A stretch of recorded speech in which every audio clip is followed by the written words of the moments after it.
Hey, so happy September 1st. I don't know if that is such a thing, but it is now.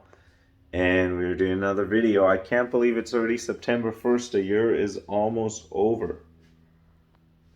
Can you believe that? And it has been officially, what's 2013 and now 8 years since I did my first hair transplant. That means 2 more years and it's going to be a full decade. I can't believe that. Wow. Time does fly. Better make the most out of things, you know? I've had a pretty good year so far, very busy year. I can't believe it's already the end of the year. Um, Tesla stock is going up a lot today and this week. It's back up in the 700s. Might hit 800 shortly. Yes, I cleaned out my nose right now. Okay. That's what the hair is looking like. I'm doing it right in front of this window right here so you get some nice natural sunlight. Hair's looking good. I haven't been using Minoxidil. It's been almost exactly now a full year since I've used Minoxidil. My breathing issue has gone so much better. It's virtually not even there anymore. And